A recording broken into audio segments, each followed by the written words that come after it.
আসসালামু আলাইকুম। ঈদ মুবারক। গতকালকে আমাদের বাংলাদেশে ঈদ গেল। ভিডিওটা আজকে পাইছি, একটু লেটে পাইছি, কিছুক্ষণ হয়। আপনারাও দেখেন আর কি আগে। ঈদের সকালে এক ব্যতিক্রমী চিত্র দেখা গেল দায়িত্বে থাকা আইনশৃঙ্খলা বাহিনীর সদস্যদের মধ্যে। নিরাপত্তা নিশ্চিত করতে মাঠে থাকা অবস্থাতেই তড়িঘড়ি করে সামিল হলেন ঈদের জামাতে।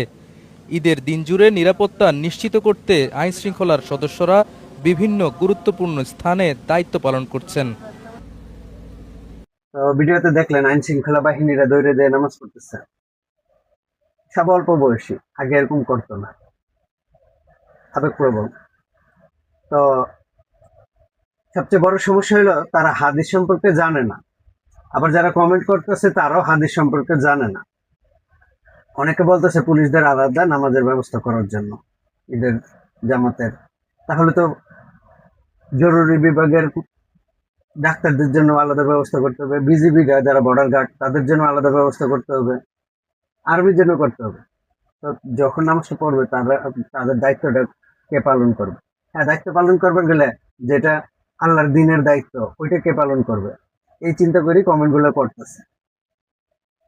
তো এইখানে আল্লাহ প্রথমেই ব্যবস্থা করে দিচ্ছে, হাদিসে দিচ্ছে আপনার নামাজ পড়ে যেই সব কামাবেন তাদের নিরাপত্তা দিয়ে তার চেয়ে বেশি সব কামাবেন। যেই চোখ দিয়ে আপনি পাহারা দিবেন সেই চোখ কখনো দুজকের আগুনে পুড়বে না। এবং আল্লাহর জন্য যারা কাঁদে এই দুই চোখ কখনো আগুনে পুড়বে না।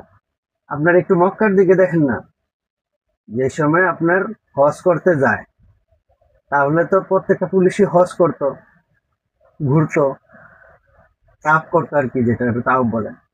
তারা করে না, দাঁড়ায় থাকে। কারণ ওই জায়গায় যত লাখ লাখ মানুষ যাইতেছে, যত কোটি কোটি মানুষ যাইতেছে, প্রত্যেকটা সব উনি পাবে। বা তা যদি না পায়, একটা হজের সব পাবে উনি। আর যতটুকু আমি জানি তার ডবল পাওয়ার কথা।